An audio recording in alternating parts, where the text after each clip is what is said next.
E aí, pessoal, eu sou o Caio Bonfalari e hoje temos mais um episódio do Rotina Quest, o podcast aqui do Rotina de Mestre, e dessa vez com um convidado ilustre, único, grandioso. Estamos aqui com o Pet Rodrigues. Pet, por favor, se apresenta para quem não te conhece ou para quem já te conhece. E aí, pessoal, beleza? Prazer, boa noite. Obrigado pelo convite. Eu sou o Pet Rodrigues. Eu conto histórias aqui na D20 Culture, eu escrevo jogos, jogo RPG desde criança e tô muito feliz de bater esse papo com vocês, poder falar um pouco do que a D20 está fazendo. É legal. O Pet, pessoal, ele é bem ativo aqui no cenário de RPG, como a gente pode ver, com grandes lançamentos, com bastante coisa que a gente vai falar aqui ao longo do episódio, tá? E hoje a gente vai falar bastante um pouco, não só sobre um pouco das IPs da D20, focado em Justice League, mas aí eu quero aproveitar e falar sobre as coisas que ninguém fala. Eu quero ali entender o backstage, entendeu? Porque é aí que a gente fica um pouco carente de não saber e eu vou aproveitar aqui esse conhecimento nisso, tá, Pé? Com certeza, vai ser um prazer. Beleza, vamos lá. Ó, uma coisa que eu queria muito te perguntar aí, que eu quero começar esse episódio, é o seguinte: a gente, uns anos para cá, teve esse boom do RPG nacional, né? E ele vem crescendo bastante, que é ótimo, é excelente. E isso, as pessoas estão jogando não só novos jogos, que eles não davam oportunidade, como também vem surgindo novos jogos, né? E aí, para a gente começar esquentando aqui, eu queria saber assim, como que vê isso para a gente entender, para o nosso público entender um pouco. E aí, além de você contar um pouco dessa história da D20 para a gente, eu também queria saber como que começa essa procura pela IP, sabe? Ah, você chega nos caras e pergunta, eles que oferecem. Conta um pouquinho para a gente. Legal. Eu vou fazer 40 anos agora, né? Daqui a 2 anos faço 40 anos. E trabalhei com muitas coisas diferentes, né, no decorrer da minha vida. Fiz muitas coisas diferentes, mas desde o começo, desde que eu era criança, meu sonho sempre foi ter uma empresa igual a D20, desde que eu tinha 14 anos. Sempre fui trabalhar com isso. E é legal que lá atrás, eu mandei textos meus para vários sites que existiam na época, falando, gente, me dá a oportunidade de escrever alguma coisa. E era engraçado porque ninguém nem me respondia, né? É, mas faz parte, eu tinha 14 anos, 15, sei lá, Acontece, 16, né? faz Fazer o parte. quê? Eu também não ouço quando alguém me manda mensagem, tem 15 anos. Mas eu respondo, na verdade. Manda um joinha de pai, assim, né? Exato. Para você, pai, em breve, então eu tô liberado Já para fazer pode, já tá liberado. só um joinha. Mas eu sempre quis ter uma empresa igual a D20 e eu vim trabalhando nos últimos anos, me aprimorando e conhecendo pessoas, e fazendo contatos e abrindo portas para chegar até aqui, né? A D20, eu tinha uma empresa de jogos no Rio, de uma agência de marketing para jogos, e aí eu mudei para São Paulo para abrir a D20. E foi muito também da minha esposa, que ela que botou a coragem, falou, cara, vamos para São Paulo, vambora. Vai lá, o caminho tá lá e tal, e a gente veio para cá com a cara e com a coragem. Ela abriu mão de algumas coisas que ela tinha no Rio, inclusive, foi pra cá pra gente poder abrir a D20, e ela trabalhou a D20 muito tempo, inclusive, também, né? Ajudou a montar a empresa no começo, fez muita diferença. E aí a gente começou aqui, eu e ela, primeiro, inicialmente, ali, procurando investidores, pessoas que a gente pudesse somar no time pra um capital que a gente não tinha pra tocar a operação do jeito que a gente queria. E a gente começou a conhecer pessoas aqui e ali, né? Sempre tive uma boa entrada não só no mercado financeiro, mas em uma série de lugares. E aí a gente foi trazendo investidores para tocarem a D20 comigo. Pessoas chegaram, contratamos muita gente. Foi um erro, inclusive, no começo. Contratamos gente demais, contratamos muita gente. A gente olhou os nomes e falou: quem são os melhores que tem no mercado hoje? Quanto custa? Vamos contratar todo mundo. E saímos contratando todo mundo. E foi um erro muito grande. E hoje, o que ficou, principalmente, foi eu e meu sócio principal, que começou a empresa comigo ali, em 2022, o Ricardo. A gente está junto hoje de frente, tocando a operação como um todo, né? A gente tem uma série de pessoas que trabalham com a gente no mundo inteiro hoje, eu posso dizer. Mas são pessoas que são gerenciadas totalmente por mim e por ele. E a gente toca essa operação ali no ritmo diário. Uhum. Não, inclusive, quando teve aquele dia de visita na D20, que você me convidou e tudo mais, pô, é muito legal ver não só o espaço que vocês têm, você contando dos planos e como que tá indo, e você fala, caraca, velho, tá uma estrada muito promissora, sabe? Tipo, dá até particularmente gosto de ver. Eu falei, pô, uma gigante dessa aqui no Brasil, cara, que legal. A gente tá começando ainda, né? D20 é uma empresa jovem ainda. Uhum. A gente faz 4 anos em dezembro desse ano. Dezembro de 26 a gente faz 4 anos. Parece que foi ontem que começou, mas a gente faz 4 anos agora em dezembro. E realmente, a gente fez muita coisa legal já. Quando eu paro pra olhar, às vezes eu coloco. Eu não sei se você tem esse costume, mas é uma coisa que eu recomendo as pessoas fazerem. É, eu costumo colocar no papel as coisas legais que eu sou grato e que já aconteceram, né? Não só no profissional, mas no pessoal. E quando eu coloco da D20, principalmente, coisas que eu já fiz com a D20 legais, muita coisa vai dar errado. Quando você abre um negócio, muita coisa vai dar errado. Você vai ter muito problema, vai faltar dinheiro, você vai ter problema com pessoas, você vai ter um monte de Uhum. coisa vai dar errado. E se você não consegue ter na sua perspectiva ali bem claramente o porquê você está fazendo isso, as coisas legais que já aconteceram, mesmo que não sejam coisas tão grandes, às vezes coisas pequenas que foram legais, e você ter Uhum. consciência daquilo e ser grato por aquilo que aconteceu, sabe? Olhar e falar, caraca, eu passei por isso, isso foi legal. E quando eu vejo tanta coisa legal que a gente já fez, sabe, nos últimos 4 anos aí, 3 anos e pouco, para mim eu fico extremamente orgulhoso.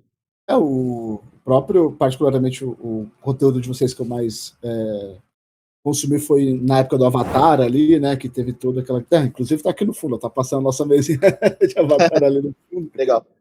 Foi bem legal. E aí, beleza. E aí, como que começa essa busca assim, por IP? Vamos começar aí. Pode ser sobre o Justice League ou qualquer outra que você tenha. Porque eu, particularmente, eu tenho uma dúvida, sabe? Porque eu falo, putz, você está começando, aí já é difícil. Agora, quando você começa a ter algumas coisas, talvez o pessoal te dá um pouco de credibilidade, você começa a ir atrás. Como que é esse caminho, assim, É curioso porque essa pergunta é a pergunta que fazem pra gente em qualquer lugar do mundo. É muito legal porque a galera tem realmente curiosidade, né? A gente contratou uma consultoria quando lançou o Senhor dos Anéis nos Estados Unidos, uma consultoria de campanha para crowdfunding. E os caras são muito bons e tal, tem um monte de empresa legal, um monte de jogo grande passou por eles. E tem um fórum lá de pessoas que estão lançando jogos, né? De empresas que estão lançando jogos, os CEOs das empresas estão lá, enfim, marketing. E aí quando eu botei lá, vamos lançar Senhor dos Anéis, eu falei, caraca, como? Vocês saíram do nada, vão lançar Senhor dos Anéis? Gente, não sai do nada, pelo amor de Deus. Não sai do nada. Todo sucesso do dia pra noite tem pelo menos 10 anos de prática. Então, Exato. eu já faço a área de negócios e business e B2B de modo geral há muito tempo, minha vida inteira. Então, pra mim, a parte mais fácil era chegar nas marcas. Eu sei fazer isso muito bem.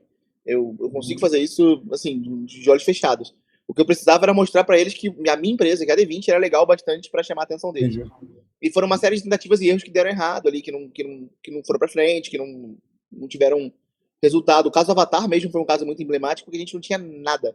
A D20 era uma empresa completamente iniciante, mal tinha o CNPJ, e a gente foi no vice-presidente da Paramount lá fora e falou, cara, então, eu queria lançar o seu jogo, ele não tem no Brasil, queria lançar lá, como é que eu faço?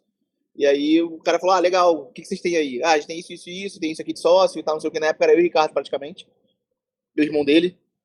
Aí ele falou, cara, a gente tem isso, isso e isso, se você quiser conhecer um pouco mais da gente, marca um papo. E aí mandou uma diretora do Brasil conversar com a gente e, assim, conversa vem, reunião vem, mostra número, paga valores de adiantamento, né, que o aliciamento tem que pagar tudo antes. Uhum. E aí pegamos o deal, sabe? Foi muito assim. Pra mim, essa é a parte. Na verdade, essa é a parte mais fácil pra mim, né? Essa é a parte que eu tiro de letra.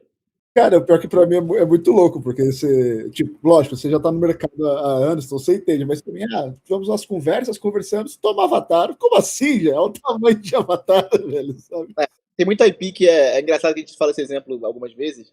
Eu vi uma entrevista de alguma pessoa, não lembro quem foi, uma atriz famosa de Hollywood, que ela tava falando que ela vai nas festas e ela acha muito ruim nas baladas, porque ela tá solteira e ninguém dá em cima dela. E aí, muitas IPs famosas, Harry Potter, Senhor dos Anéis, Avatar e tal, eles são uma mulher bonita na balada, né? O pessoal Entendi. então não chega neles, não fala, não aproxima. E quando chega, não sabe chegar, não sabe falar trava, fica nervoso. E uma coisa que eu não tenho e nunca vou ter é ficar nervoso em reunião, né? Não tem porquê, é só negócio. Eu Então, acho que esse exemplo foi perfeito, tá? Nossa, porque real, o pessoal não quer segurar a bucha de uma IP tão grande, né? De lidar com isso. E dá realmente, problema pra caralho, dá muito problema, é muito difícil. Tem um monte de aprovação, é um inferno. até porque eles não vão dar, e deixando bem claro, não tô falando que a D20 é qualquer um, mas eu quero dizer assim, não vão dar para qualquer pessoa o Claro, negócio, né? com certeza, uma empresa recém-criada praticamente, uma empresa jovem. Então, assim, tem toda uma série de diligência que a gente teve que fazer. Por exemplo, a gente teve que. Isso é bem backstage mesmo, né? A gente é uma das poucas empresas no mundo que tem um seguro de dano contra a marca. Então a gente tem um seguro multimilionário, que se qualquer problema tiver com a IP, a gente pode adicionar esse seguro, tem o sinistro dele, e protege a marca. Por exemplo, a gente fez um jogo e não entregou, sei lá, qualquer problema. A gente tem um seguro de milhões de dólares que a gente pode acionar e bancar todos os backers e deixar a IP protegida, sabe? Então, é o tipo de cuidado que a gente tem em termos de negócio que eu sinceramente acho difícil até encontrar no mercado paralelo, sabe? Eu não consigo. Esse tipo de olhar é porque a gente tem uma experiência muito sólida de mercado tradicional. A gente trabalhou muitas coisas diferentes. Então, a gente não é um grupo de aventureiros querendo, sabe, tentar sorte no RPG. Não, eu já fiz muita coisa antes.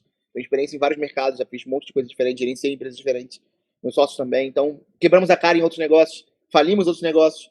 Então, tudo isso gera XP, sabe? É assim que ganha XP. Muito bom. Inclusive, aí, pessoal, se você quer fazer algo parecido, tem que saber inglês, porque o Pet tem que ser fluente e se virar desse jeito lá, né?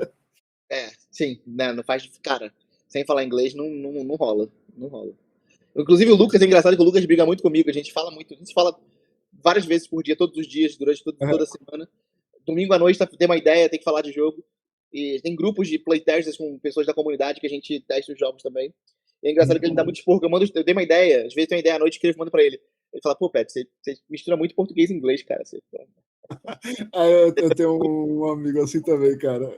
E chegou no ponto que ele escreve melhor em inglês do que em português. Eu já falei, que eu isso? acho que eu não tô nesse ponto ainda não, mas eu escrevo mais em inglês. Atualmente, assim, acho que em semanas é a primeira vez que eu entro numa call assim, com alguém que não tá falando inglês, porque atualmente todo o nosso negócio é lá fora, então tá tudo acontecendo num ritmo que falar português hoje pra mim é em casa só. Cara, que legal.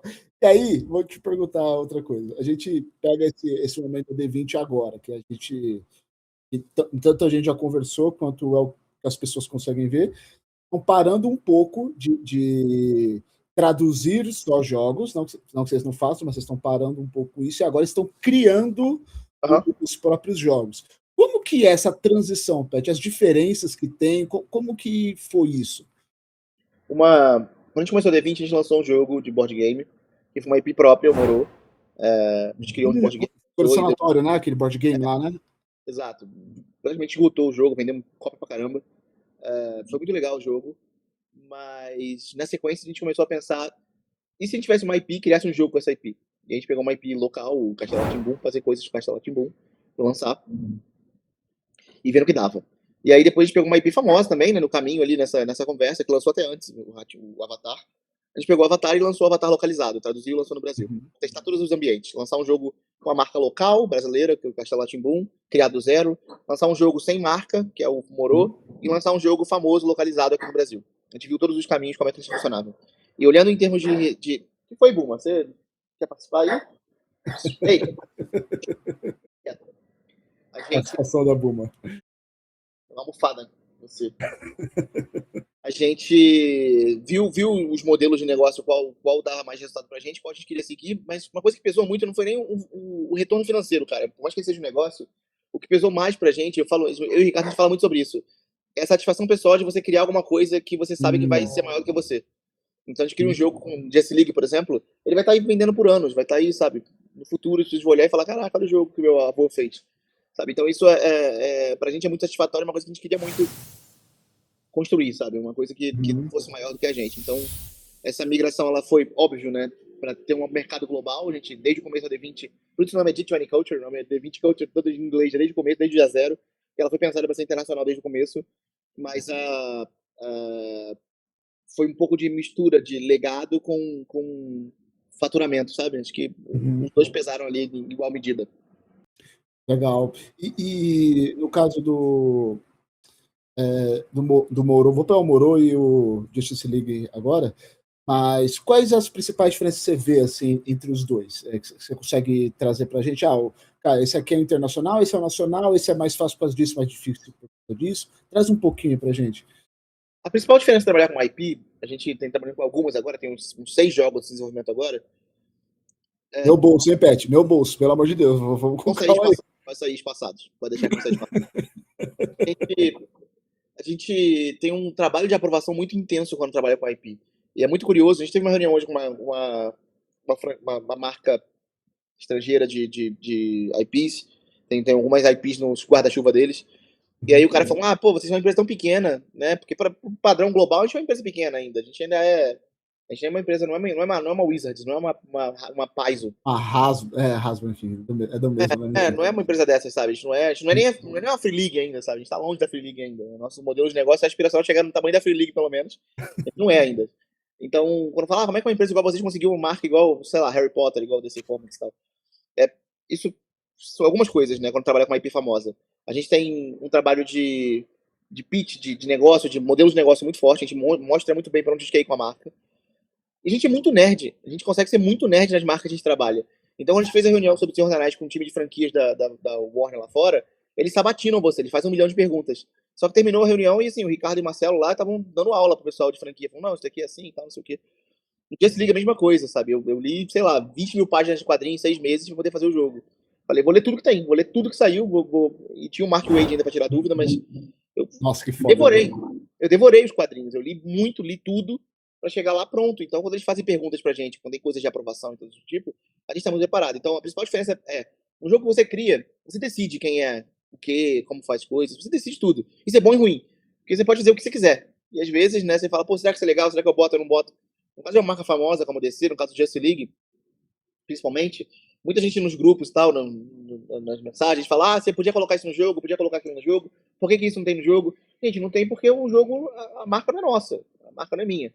A gente tem que escolher uma coisa, coisas vão entrar, coisas vão sair, coisas vão ficar de fora, e paciência, é isso, é um jogo. A gente tem que decidir o canon que a gente tá seguindo, seguindo o Justice League Unlimited. Tem coisas que não vão entrar. Tem coisas que não vão entrar. Eu queria ver o pacificador do James Gunn, não sei o que. Cara, ele não tá no cine de quadrinhos, ele não é assim de quadrinho, diferente. Paciência. Ele vai ser de quadrinho. Saca? Essa é a principal dor, assim, de deixar coisas de fora que a gente gostaria de colocar, mas a marca não é nossa no fim do dia, né? E com certeza deve ter um monte que você, tipo, chora no banho, eu queria tanto colocar isso, né? Assim, a pessoa do DC tem sido muito compreensivo, na real, sabe? Eles têm sido muito compreensivos, principalmente porque a gente não aloprou tanto de, tipo, queria colocar, sei lá, a Perpétua, não sei. A gente não aloprou tanto, a gente focou muito no que a gente queria, desde o começo, a gente fez uma série de reuniões com o Mark pra definir qual seria o canon que a gente ia abordar, qual seria as épocas que seria no jogo, e focou nisso, cara, focou nisso e seguiu nesse caminho. Então, se você não cria expectativa, porque eu não criei expectativa de coisas que não ia entrar. Eu sabia o que ia ter no jogo, então eu não me frustrei tanto, sabe? Eu sabia o que tinha no jogo, eu sabia pra onde o jogo iria, o que o jogo tinha que apresentar. Então eu nem me frustrei tanto, porque no fim do dia, a expectativa é a mãe da frustração, né? Exatamente. Eu não alimentei a expectativa porque eu sabia que o jogo ia ser já. Então, vambora, trabalhar, é trabalho.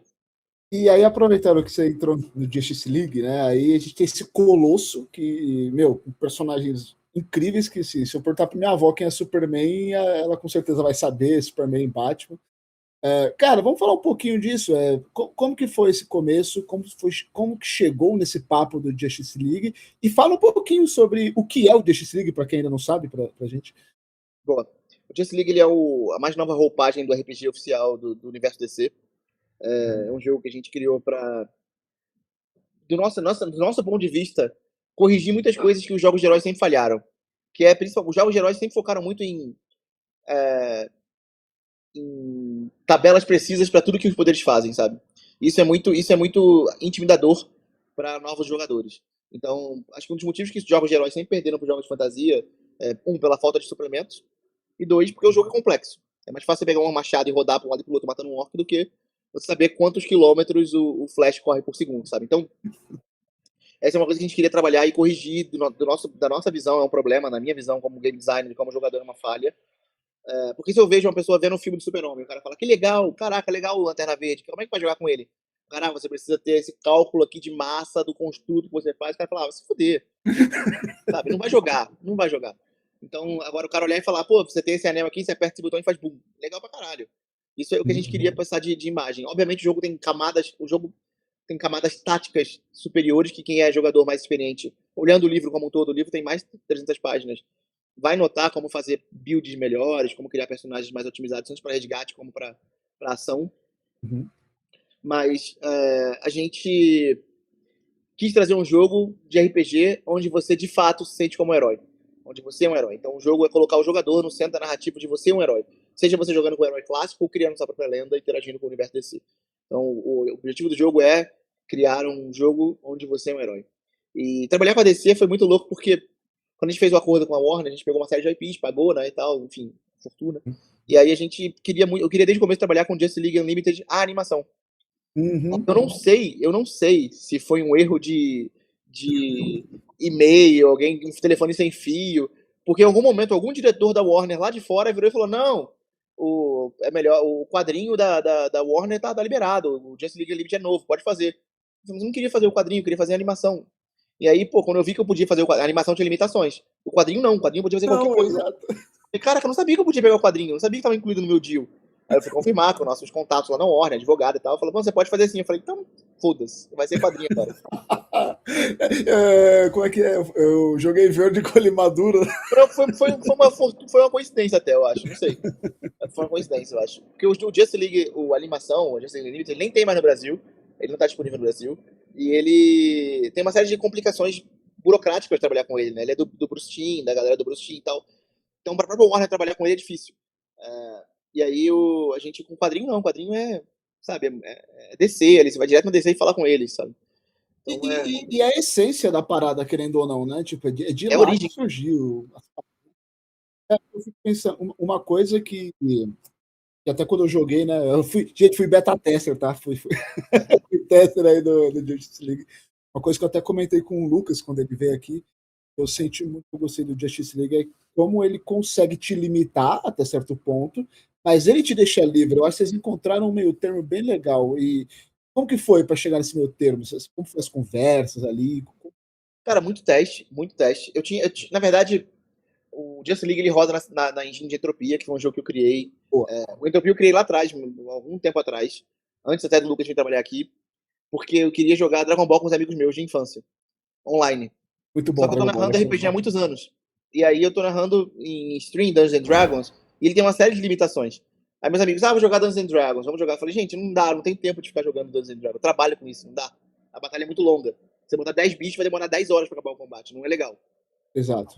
Eu falei, eu vou pensar alguma coisa. Eu comecei a rascunhar um sistema que pudesse ser rápido, combates fossem mais narrativos, tivessem coisas acontecendo o tempo todo, que é o jeito que eu gosto de contar história. Eu criei um jogo que... E isso é uma coisa que eu levo muito a sério, inclusive, tá, Caio?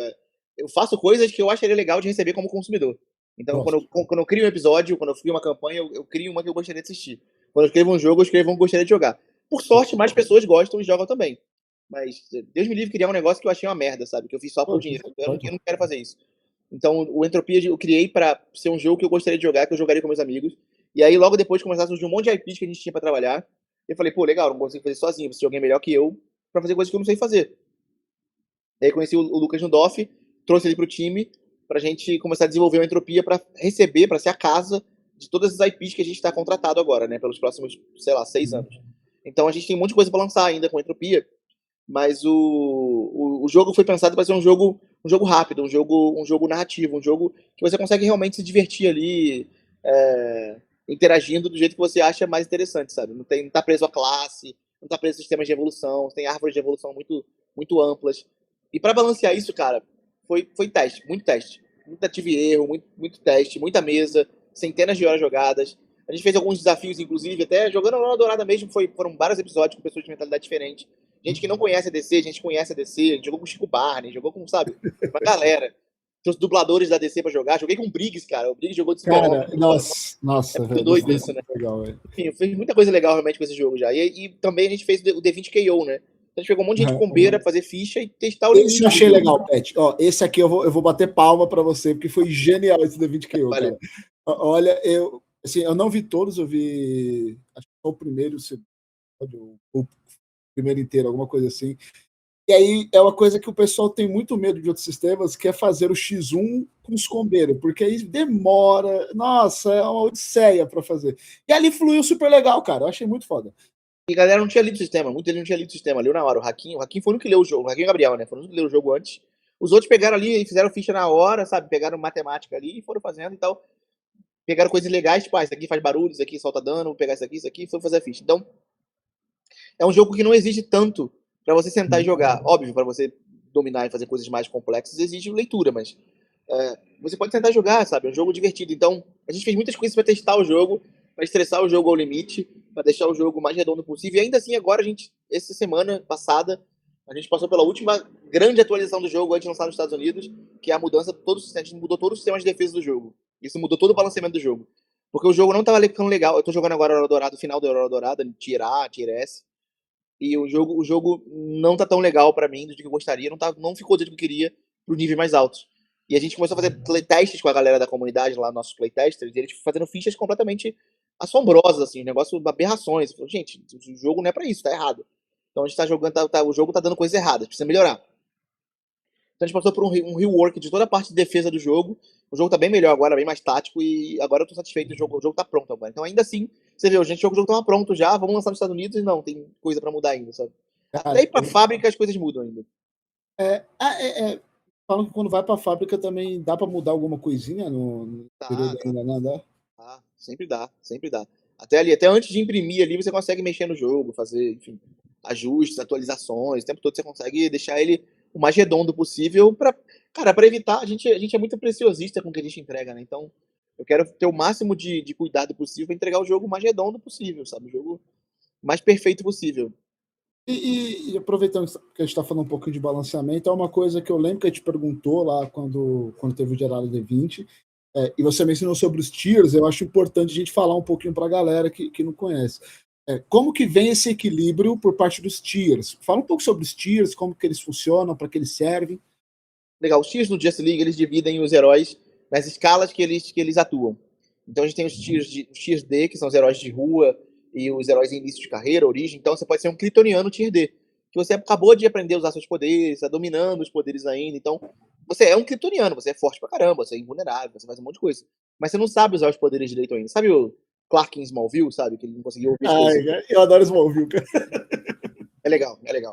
Então é nessa vibe. Então um herói de tier C, ele já é uma pessoa mais experiente, aprendeu a dominar os poderes, ele atua num nível regional. Um herói de tier B, ele atua num nível nacional, e assim você vai colocando os heróis dentro de escalas que eles conseguem fazer coisas, quando eles afetam. Um herói de tier S, por exemplo, afeta todo o cosmos. O cara é um super-homem, é um Batman, uma Mulher Maravilha, são realmente âncoras da existência, né? E quando a gente falou pra galera que o Batman é tier S, a galera deu uma assustada, inclusive. O Batman tier S é um humano normal. Gente, ele matou o Darkseid a tiro. Tá lá na ficha dele, superpoder, roteiro, né? Não dá pra ser. Inclusive é um poder do jogo, né? O jogo tem Ei, sempre os pontos de sério? roteiro. Tem os pontos de roteiro no jogo, né? Com os pontos de roteiro, todo herói pode ter acesso a pontos de roteiro, você pode mudar a narrativa. Então é o meta-jogo que você pode usar. O jogador usa o ponto de roteiro dele e fala: o inimigo atirou em você, cai um raio de gelo em você, cara. Não, calma aí. Será que era gelo mesmo? Tá muito quente aqui, o gelo derreteu, virou água. Me molhou e eu tenho um poder extra de água. O jogador pode fazer isso. A gente, é uma grande conversa onde o jogador. É uma homenagem muito verdadeira aos quadrinhos, onde o jogador realmente pode interferir na história, fazer as coisas acontecerem, fazer o jogo do jeito que ele acha que o jogo tem que ser. Acho que tira um pouco do peso do mestre ali, do narrador, do editor, de ser obrigado a fazer uma história legal. O jogador tá contando a história junto. E eu gosto dessa caoticidade que vem com esse poder narrativo para o jogador, porque uma coisa que eu percebo hoje em dia, né? Posso estar errado também, mas uma percepção minha, o pessoal tem muito medo de dar o controle um pouco para o jogador. E eu percebi que eu me divirto muito mais quando meus jogadores estão fazendo o que eles querem, porque aí eu me surpreendo também, né? É bem mais Muito legal isso, cara. É muito legal isso.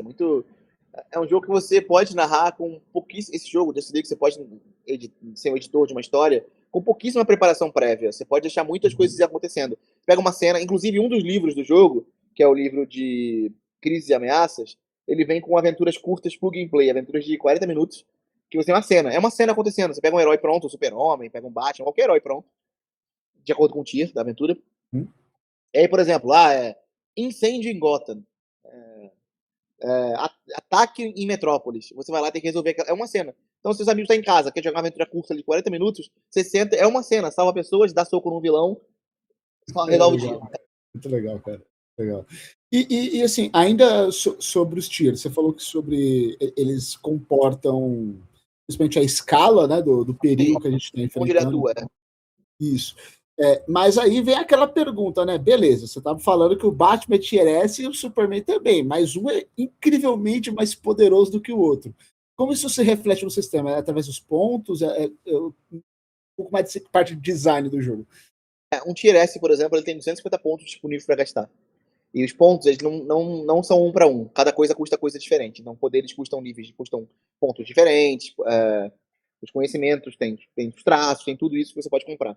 O Batman, ele não é o melhor lutador do jogo. Ele não é o melhor investigador do jogo. Ele não é ele não é melhor, ele é melhor em poucas coisas, pra falar a verdade, do jogo Batman. Mas ele faz tudo muito, muito, muito, muito, muito acima da média. Ele é tudo nota 8. Sabe? Então ele nota 10 em nada, mas ele nota 8 em tudo. Então ele consegue causar uma quantidade considerável de dano. Ele consegue causar ele consegue aguentar uma quantidade considerável de dano. Ele consegue investigar, consegue resgatar, consegue fazer muita coisa diferente, porque ele é o Batman, né? Então os heróis de Tier S, por exemplo, a Diana, o Clark e o Bruce são um Tier S. Uhum. Só que os três são tier S completamente diferentes. O Super-Homem ele é um símbolo realmente de esperança. O trabalho dele é salvar Muito bom. pessoas. Ele é, obviamente, uma máquina de causar destruição, se ele quiser. Mas o jeito que o Super-Homem é feito, a ficha dele é uma ficha feita pra salvar pessoas. A Diana não. A Diana é guerreira por excelência. É uma das melhores guerreiras de todo o jogo, uma das melhores combatentes de todo o jogo. Porque o que a Diana é, uma guerreira amazona. E o Batman não. O Batman faz tudo. O Batman, ele é o Batman, É, né? uma coisa que eu também lembro, que quando a gente viu, a gente acabou comentando lá no dia, tem item no jogo para usar ou é tudo focado no Pax? Bastante item. Tem bastante item, assim, bastante item pra uso, geralmente, de heróis como o Batman, sem poderes, né? Que eles emulam vários poderes. Então você pode usar gancho, pode usar batirangue, pode usar, enfim, uma série de coisas que você pode fazer. E uma das metas batidas no financiamento do Brasil, inclusive, foi o Arsenal da Liga. Então Legal. vai ter um capítulo inteiro só de itens, que são os itens que ficam no cofre da Liga. Então, armas, armaduras, tudo que você tem lá disponível para toda uma miríade de coisas do universo DC, pistolas, sabe? É Cara, um muito Nabu, tudo foda, isso vai muito ter lá foda. disponível pra galera comprar e usar. Eu tô maluco nesse jogo por causa disso. Eu achei que ele é fácil de começar, ele é muito bom para mestre iniciante e eu quero muito fazer uma campanha um pouco mais longa, sabe? Para ver a variante. Ah, pra caramba. É porque assim, lógico que acho que todo mundo que for jogar isso aí alguma vez vai querer pegar um herói pronto, obviamente, assim e tal. Mas é muito legal você construir o próprio herói. Quando a gente chamou aqui o Lucas Conte, ele até tinha mencionado que ele gosta de trabalhar com arquétipos e vocês colocaram isso no jogo. Qual que é o seu preferido? Fala um pouquinho desses arquétipos também, cara. Cara, eu acho que os arquétipos eles são grandes ferramentas narrativas que dizem pro jogador como o herói interage com o mundo.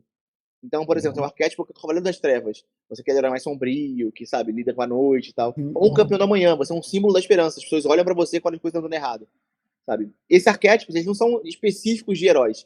Eles são grandes ferramentas narrativas que podem se aplicar a vários heróis. Por exemplo, o All Might, ele é uma versão do Super-Homem Com nos animes. certeza, Então, o All Might seria um Campeão da Manhã, por exemplo. tranquilo. Mas o meu favorito é o arquétipo recém-chegado, que é o na campanha Oral Dourado o Inert joga. O recém-chegado é para heróis novos, inexperientes, a pessoa que tá vendo o mundo de um outro jeito ali, tá tipo, caraca, o que tá acontecendo? Ele tem uma habilidade chamada, que é a minha favorita, inclusive, de todos os arquétipos, que é só eu achei isso estranho. Que o jogador faz um resumo de tudo que bizarro aconteceu na sessão e ele ganha um ponto de roteiro por aquilo. Ela tá Mentira, um não, cachorro genial. voando, um carro invisível, um porco soltando raio pelo olho. Só eu que achei isso estranho. E ele ganha um ponto de roteiro pra Que é uma isso. frase clássica, né, de É, super-herói. Tinha uma outra exato. também, não tinha? Que era do campo de força, que o pessoal comentou bastante. O jogo é cheio de frasezinhos assim. O jogo é cheio de frasezinhos. Cheio dessas referências, essas homenagens ao universo de HQs.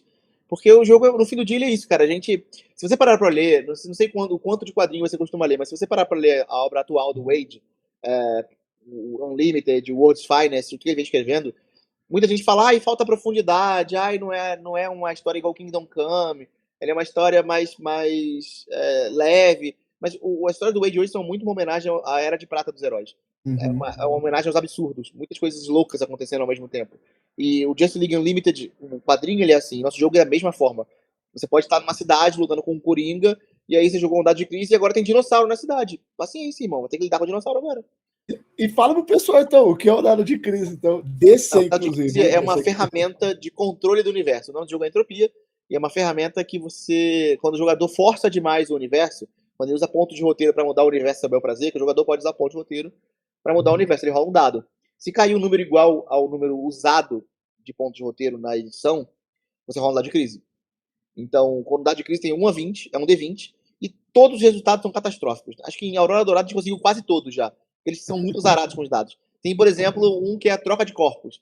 A Malena trocou de corpo com o João, e os personagens dele tiveram poderes completamente diferentes, sabiam usar os poderes dele, eles trocaram de corpo. Tem outros que você perde os poderes por uma sessão, você tem que jogar com a pessoa normal. Tem outros que saem um portal pro passado. Esse foi o Chico Barney. Ele abriu um portal pro passado e trouxe dinossauros no meio de um presídio. Então tem vários. A mídia, por exemplo, fez fake news a seu respeito. E você agora é um herói procurado pela justiça porque a mídia falou que Nossa. você é bandido. Sabe? Então, assim, tem várias coisinhas que você pode fazer para. E o dado de crise é uma das coisas mais divertidas desse jogo, porque ele exige um certo jogo. É a parte que mais exige jogo cintura do narrador ali, do editor. Mas ele traz um momento muito memorável pro jogo, sabe? É um negócio onde barata voa. E que é a coisa que as pessoas vão contar para os amigos. Putz, eu joguei esse RPG e aconteceu isso. O cara, pô, nem a pau. E que Total. assim, é uma coisa que já acontece normalmente em qualquer mesa de RPG. Então, ter o sistema impulsionando isso é muito legal, velho. O sistema te direciona pra isso, né? Acho que o Entropia ele é um jogo muito legal porque ele é um jogo muito modular, né? A gente pega as coisas que mais funcionam para um universo e bota nesse universo. E para outros jogos que a gente está fazendo, a gente tira muitas coisas que não funcionam e deixa só as coisas que são mais legais para aquele universo. Então, eu acho que a gente fala muito sobre isso, eu e o Lucas e com os nossos investidores também, porque eu acho que com os jogos que vão sair Entropia agora, tem uma série de jogos que vão sair Entropia agora, ele tem tudo para ser um dos jogos em nível mundial, né? De maior aceitação de público, porque ele vai ter muita franquia famosa nele. Então vai ter muita gente jogando esse universo. A gente queria muito um jogo que fosse nosso e que tivesse uma identidade que pudesse ser usada em vários jogos que a gente vai trazer. O Entropia ele cumpre muito esse papel, sabe? Ele é um jogo que pode rodar praticamente qualquer coisa. Dá pra jogar uma aventura Tier D ali, onde todo mundo é humano normal, sabe? De investigação, um jogo onde você só rola investigação, não tem combate. Dá pra fazer, o jogo permite. E eu lembro que teve um pouco disso até no dia lá que eu fui na D20, que o meu grupo jogou uma mesa de Jovens Titãs e outro foi em Gotham. Eles falaram, meu, já foi totalmente diferente a proposta das duas, sabe?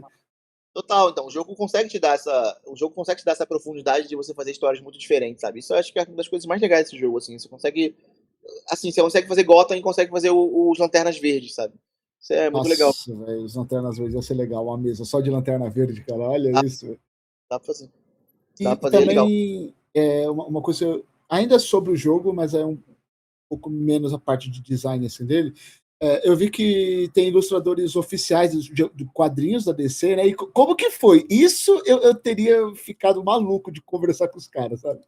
É muito doido, cara, o Mark, ele tem sido um parceiraço, assim, pro jogo, sabe? O Mark, ele é um cara muito generoso, é um cara muito inteligente, muito nerd, e é muito legal trabalhar com ele porque ele se preocupa, ele é uma pessoa extremamente ocupada também, né? Ele também faz muita coisa. Mas ele é uma pessoa que se preocupa genuinamente com os detalhes das coisas que estão acontecendo, sabe? Ele se preocupa com os prazos, se preocupa com tudo. E o Mark, ele tá muito empolgado com o jogo. A gente fez a primeira reunião com ele comentou sobre isso, assim, muito, sabe? Dá pra ver a empolgação dele, tipo, ele falou, cara, eu escrevo quadrinhos há 40 anos e jogo RPG ao mesmo tempo e ninguém nunca me Ah, chamou pra ele escrever um joga. RPG. Ninguém nunca me chamou pra fazer um RPG, não sei porquê e tal, não sei o que. Eu falei, bom, então agora é a hora, vamos fazer. Pô, Ele abraçou isso ali com ele, né? E muitos dos artistas que a gente conheceu vieram do Mark. O Mark falou, olha só, pô, o Dan Mora, por exemplo. O Dan Mora fez o escudo do Mestre, foi legal pra caramba. E o Dan Mora escreve o World Finance com ele, escreve o Justice League Unlimited com ele. E o Dan Mora não tem tempo de fazer coisas novas, né? E aí o Mark falou, pô, a gente falou com o Dan falou, cara, não vou ter tempo. Aí o Mark mandou mensagem pra ele, colocou a gente em copy, falou, cara, pô, esse jogo é legal pra caramba, é importante pra mim, vai ser muito legal de fazer junto, faz aí. Aí o Dan falou, beleza, vou dar um jeito. genial, genial, genial, genial. Ele entregou tudo já. E agora ele tá fazendo a outra capa do jogo. A capa principal do jogo vai mudar, vai ser a capa do Dan Mora. O Dan Mora que tá fazendo a capa. Nossa, velho. Não, é absurdo, absurdo. E quando a gente pensa também nessa questão de ilustração, pô, dá um peso, né, pra marca. Tipo, é o mesmo ilustrador da HQ, pô, chama público pra caramba também. Porra, né, cara, a gente tá com de ilustradores famosos. A gente tem o Dan Mora, a gente tem o Mike Deodato, que é uma referência, né, ganhador, um dos poucos brasileiros. Foram dois só brasileiros que ganharam, três, que ganharam o Eisner, ele é um deles. O Deodato é um gênio. E o Jorge Jimenez, né, que é também celebridade do Batman, é o cara do Batman, com o Matt Fraction aí, o quadrinho que mais vendeu, ele que desenhou com o Matt Fraction, ele tá fazendo também uma das capas do jogo. Então, tá sendo muito legal. É legal também o jogo porque o Mark criou dois vilões exclusivos pro RPG. Que eles vão em algum momento aparecer nos quadrinhos. Dois vilões novos. Ah, não apareceu no. Isso é foda, tá? Novos. Eles vão aparecer nos quadrinhos ainda. Ele criou dentro do jogo, vão ser lançados no jogo primeiro. E o Dan Mora que desenhou eles, que criou o design deles. Então o Mark escreveu tudo. Foi muito legal, foi um trabalho em equipe, né? Eu quero me colocar nessa função porque foi um trabalho em equipe. Porque o Mark criou os personagens, o Dan desenhou eles e eu fiz a ficha. Então foi um trabalho em equipe dos três. Então, quando eles destruírem a party de alguém, já podem culpar você, né? Eu vou falar, foi o Pet que fez essa ficha Quando eu aí. ver esse bicho dando uma porrada no Super-Homem no quadrinho, eu fico muito feliz, cara. Eu falo, caraca, eu fiz a ficha dele lá. Você tweetando, colocando no Instagram, olha, fui eu, viu? Fui eu. Exato. Muito doido, cara. Muito. Nossa, e a galera da DC toda, os diretores da DC, a gente esteve em Burbank agora na sede da DC, e a galera toda lá, cara, todo mundo tá muito empolgado com o jogo, tá, sabe, vibrando, vendo as paradas, estão vendo que a gente realmente tá entregando um negócio que é pro fã, pensando no fã, né? A Warner valoriza muito isso. Então, tem um diretor de jogos na DC, que faz os jogos digitais todos da DC lá, né? O Arkham Asylum, tudo que a DC faz de Warner jogos. E o cara é muito nerd de RPG. E quando ele viu o jogo, ele pirou, assim, sabe? Deu várias ideias. O cara. É muito legal ter essa galera. Realmente, todo mundo tá comprometido com o negócio, sabe? Entregar o melhor jogo possível. Isso é muito divertido. E também é legal, vendo todo assim, né, que como o mercado vem mudando para essa onda do RPG mais narrativo, então acho que também pegou um momento que com certeza deve ser uma métrica super importante para vocês que lidam de empresa, porque senão não é viável o jogo, né? E tem que ser rentável de alguma forma, né? Total. O jogo foi muito bem no Brasil. Ele fechou o Late Pledge e o financiamento com mais de 400 mil reais. E ele é um jogo que, assim, o mercado brasileiro é um mercado que é, sei lá, 4% do mercado da DC, 3% do mercado da DC. Então é um mercado muito pequeno para DC. Acho que é menos, na verdade, pro faturamento da DC. Então, se ele vendeu tudo isso no Brasil, quando chegar no mercado global, principalmente no Reino Unido, Canadá, Estados Unidos, ele tem tudo para ser um jogo que é, assim, best-seller. Igual foi o Lord of the Rings, sabe? São jogos que a gente realmente bota nosso nome no mercado, sabe? Esse eu fiquei triste de não ter pego, tá? Porque aquela torre lá com o Balrog, nossa, velho, ficou Eraço. muito foda. Ficou O jogo muito vai ser um foda. jogo que a galera. A gente, é engraçado, né? Eu não sou. Eu não sou a pessoa mais ativa no mercado, na comunidade de RPG de modo geral. A D20, a gente sofreu muita crítica já por ser muito fechado nas coisas que a gente faz. A gente faz muitas coisas da gente, pra gente, com a nossa comunidade, com os nossos creators, com os nossos amigos. E é isso. Eu não tô em outros canais. É muito raro eu estar aqui igual eu tô falando com você agora. Uhum. Por uma série de motivos. Primeiro, porque eu não tenho interesse. Não tem porquê. Não faz sentido pra gente. E eu só vou quando eu acho a pessoa legal, quando a pessoa tá com a gente, tá junto. Eu sou legal, gente. Estão vendo? Eu sou legal. Eu vou nesses momentos e também, principalmente, quando eu consigo achar tempo, né? Mas, pra gente, quando a gente lança um jogo, é muito engraçado que a D20 já sai, no Brasil principalmente, de um lugar onde a galera já torce o nariz por ser a gente, sabe? É muito engraçado isso. E eu não fico me lamuriando disso, eu não fico reclamando, não fico falando, não sei o quê, olha o que fulano fez de errado, a gente faz tudo tão certo. Não, eu não faço isso. Eu faço o meu e é isso, sempre. Se tá certo, eu vou continuar fazendo. Eu sou assim. E falem o que quiser, mas no fim, pelo menos na minha experiência, você foi a primeira pessoa que abriu a porta para mim. Então, tipo, no Eu já ouvi final muito isso do de muita gente, dia. sabia? Eu ouvi isso de muita gente, sabia? É muito engraçado, porque tem uma galera que já falou isso pra mim no mercado aqui de RPG e eu tento ser uma pessoa muito solícita. Me dou mal por isso várias vezes, mas eu entendo que quando as coisas saem do controle, sabe? Quando things go south lá, quando o negócio vai pro caralho, não é porque eu fiz o negócio errado, sabe? Eu entreguei ali, se a pessoa não valorizou, paciência. Eu tento fazer melhor, sempre. Bom, acho que é isso por hoje, Pet. Acho que é um episódio que a gente conseguiu pegar bastante Maravilha. do que a gente queria e espero que você também tenha gostado de participar. Antes de fechar, pessoal, não esquece, curte, compartilha o vídeo, se inscreve no canal, segue a D20 Cooper nas redes sociais, faz o jabá todo aí dos seus produtos, da D20, manda bola aí, cara. Bom, galera, obrigado pela atenção, obrigado pela audiência de vocês me assistindo falando besteira durante uma hora, eu acho que não sei se foi uma hora. Uns 40 minutos, mais ou menos. Me assistindo falando besteira durante 40 minutos. A D20 tem uma comunidade muito legal, a gente é uma comunidade que eu me orgulho muito. Acho que uma das coisas que mais me orgulho em D20 é a comunidade que eles têm.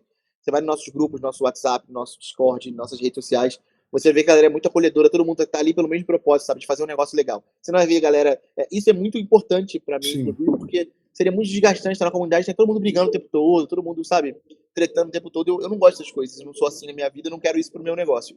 Então, se você quer fazer parte de uma comunidade de RPG legal, onde você vai ser uma pessoa que vai ser respeitada e tratada como pessoa, e principalmente vai conhecer muita gente legal, ter acesso a um monte de creators bacanas, um monte de jogo bacana, coisa em primeira mão. Segue a D20 no Instagram, segue a D20 no Twitter, segue a D20 no YouTube. Tem vídeo novo saindo hoje, tem vídeo novo saindo semana que vem. A gente tá fazendo um monte de coisa legal saindo agora. Voltamos a fazer publi aqui no Brasil, então teve mesa com a Ubisoft, vai sair mesa com o PlayStation, então tem coisa saindo em breve aí. Curtam a gente, que isso é muita coisa legal. É isso, gente. Muito obrigado pelo tempo de vocês. Muito obrigado pela atenção. E eu vejo vocês no próximo vídeo.